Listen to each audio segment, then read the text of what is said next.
first ever live tournament I ever. Was it first? I might be misremembering. Maybe it was like a third tournament. I final tabled, and I was like, oh, these seem kind of easy. But definitely just ran pretty hot that first one. Yeah. And then I guess if you're a cash player, also you bust from a tournament, it's almost like you're home immediately because you can just kind of get a seat pretty quickly into cash. Whereas the opposite, usually if you're a tournament player, I feel like you're gonna have a harder time going into cash than the opposite. Would you agree with that?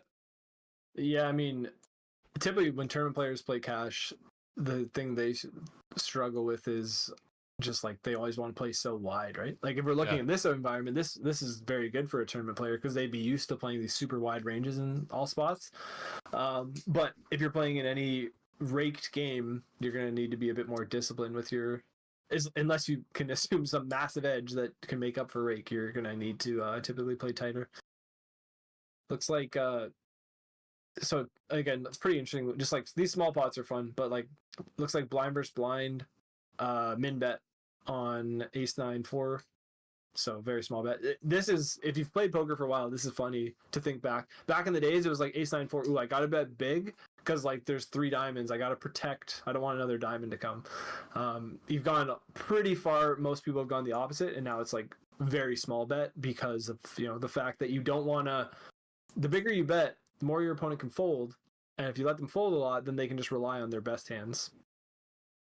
Isn't it similar with like the button opening size in cash? Like didn't it used to be smaller and now it's bigger? Yeah, I mean, I would say the standard right now is typically about 2.5 times the big blind. Yeah. Whereas at one point it was 3x was pretty standard. At other points it was like 2x. So yeah, I just remember seeing 2x a bunch, and then now I see the exact opposite. Like button is where you open the biggest nowadays. Yeah. The Linus hand was pretty interesting. The 8-6. It happened like 2 hands ago on that ace 9-9. I think Linus just had 8-6 off and bluffed the river. Which table was it? Sorry, it was I think it's the right table you're showing right now. This one? Yeah, I believe so. Let's see.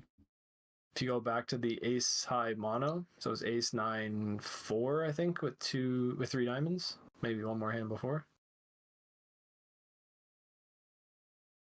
Let's see. Nope. It was blind versus blind. So that's the one? Yeah, sorry, this one. Yeah, so I didn't see, so I think it was min bet flop, and then Linus half potted the turn, faced the call. So I'm just curious what size he chose on river. So half pot call 5, and he goes for 2.4 or 2400. Sorry, it's hard to make up the numbers. Is that an overbet? Yeah, 2400. Yeah. Okay, so into 18.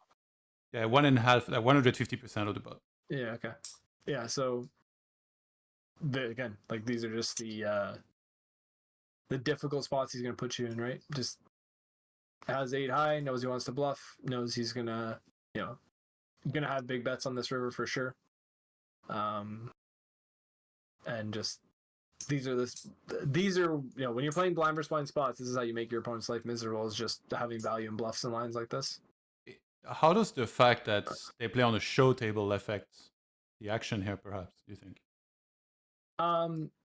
Sometimes it can help your bluffing because your opponent's like kind of got that. So part of the reason you call is for information in some scenarios, right? Like especially if you're playing against a weaker opponent early in a session, there's some value in like calling to see their hand if you're going to use that information better than them. Obviously, in these lineups, it's not like you can really exploit these guys too much because they're all very good players.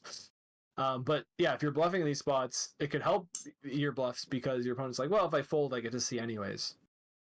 So could hurt your value and could help your bluffs. So maybe bluffing a bit more in some spots goes up in EV a little bit. But then thinking of bluff catching, then you know that maybe there is more bluffs because of it. So it's maybe it becomes about recognizing who might be doing this more.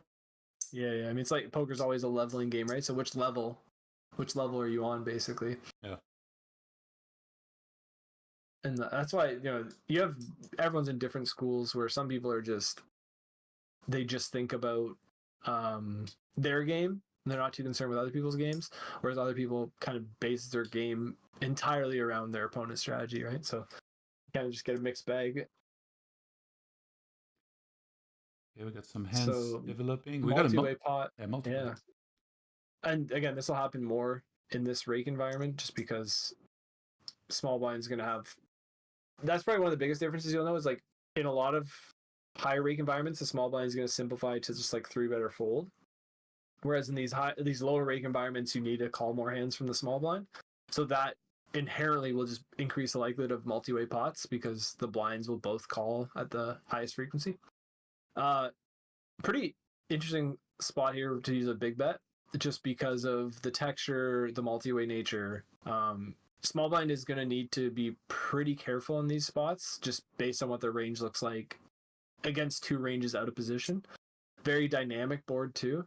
So it's not like a huge bet, but it's not a small bet. So, it's very difficult to bet a hand on this turn that's going to love a river.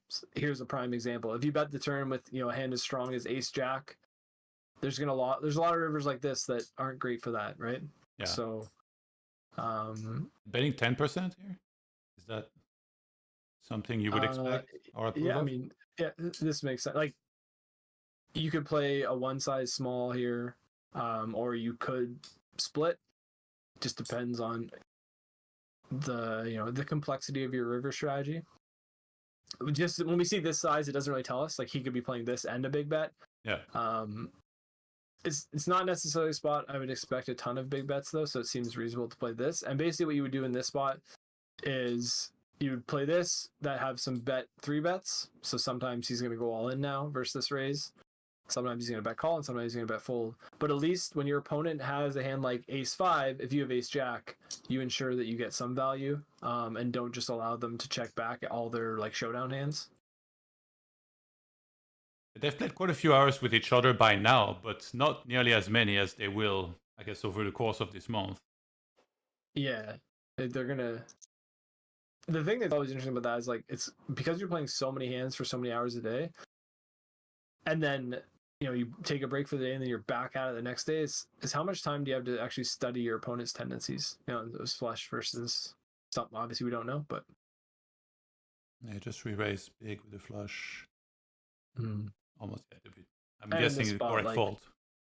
Yeah, I mean, he has basically the worst possible flush he could have, and he raised. So you could assume he's raising every flush here, which obviously makes a lot of sense. He's not really going to have. I guess in this actual scenario, he could have a 4 high flush, but it's not super relevant. Not a huge difference between a 6 high and a 4 high flush. And here we had raise from Chris Nguyen, 3-bet CD9K and called 4-bet rig deck. And then called by CD9K with 3-bet initially, and now quarter pot on the flop, Jack 10-9. Yeah, this flop's actually not amazing for the cold 4-better. It depends on the positions, I guess, but in this scenario, I would assume there's an advantage of sets for imposition, and then potentially straights and 2-pair as well. Well, definitely straights and 2-pair. So just pretty interesting. Again, at the lower S, when there's so much money in the middle already, it doesn't always matter about the nuts because you've pot left on the turn. If you have a good hand, it doesn't really matter if it's the nuts or not. You just like have it's easier to get the money in than if they were super deep with a lot of money behind. So yeah, not to say he can't bet that flop. Just this is actually one of the. If the board was slightly lower, it would be really bad. So if it was like 10-9-8, it would be terrible for rig deck. Yeah. Jack 10-9 is like definitely better just because at least his broadways have a minimum a gut shot and 2 overs. So yeah, we see a check on the turn. Probably a spot where I would expect imposition to go for a small bet when they do bet. And it's quarter pots. Yeah. If you have aces or kings, I guess it's still a clear call for a rig deck. Yeah, in this spot, like it's pretty miserable with aces just because aces will actually block a lot of your opponent's potential bluffs in this spot because your opponent could have a hand like ace queen that's bluffing. And yeah, it's just not fun when you have aces here. You have to think of your range as a whole, and aces actually goes down in your range a lot. Obviously, it's the best hand you can have pre-flop, but on this board, you're dead versus a straight, and you're pretty much dead versus a set. Whereas if at least you have pocket kings or pocket queens, you can improve to a straight yourself, and you have more equity versus a set. And then on this river, it's somewhat neutralizing in the sense that now out of position doesn't lose to, there's less combos of pocket nines, and now they don't lose to hands like Jack 10 anymore, but still, pretty miserable for out of position. They're mainly going to be bluff catching here. And it's one of those spots where it might not even be that great to call aces with a heart because we miss a big one. He had ace king on the button, CD9K. Oh, okay. It looks like, oh, sorry, I'm looking at the, I didn't realize I'm looking at the stream, so I'm slightly behind you. Okay. Yeah, so he went for a bluff. I can replay it. So we see... Ace, king, ace of hearts, yeah. Raise 3 bets. Cold 4 bet. Button against small blind here. Are you surprised by him not jamming? No, I think like this is one of the spots where once you determine you have a flatting range, having hands like ace king and say you don't have ace king in range here, then you're gonna be pretty. It's gonna be pretty miserable whenever boards come that are good for ace king, right? So he definitely can jam here, but you should definitely call some ace king as well. And then again, maybe the spot people miss in this spot is the turn bet. People might be inclined to just like take their equity, right? They don't want to get jammed on, but this hand actually makes reasonable sense to bet the turn because if you get jammed on, it's not that big of a deal. You don't have a ton of equity, but you block aces, you block kings, you can get your opponent off of ace king themselves, and then on this river, again, pretty miserable spot for rig deck no matter what he has, and having the king of hearts is pretty good because you block a hand like ace king of hearts or king queen of hearts, which would be a very natural slow play on the turn for rig deck. Yeah, I would never bet this on it. I would be like, I hate I already see the flop. Yeah, I give up. You don't, because when you bet, then you get jammed on, and then you rabbit hunt the river and see it was the queen of clubs, right? And everybody knows you should not rabbit, but everybody does it. Yeah, I can't not. I fold Jack 3 off in the big line. I still rabbit hunt. What could have come? It's such a bad habit that everybody has somehow.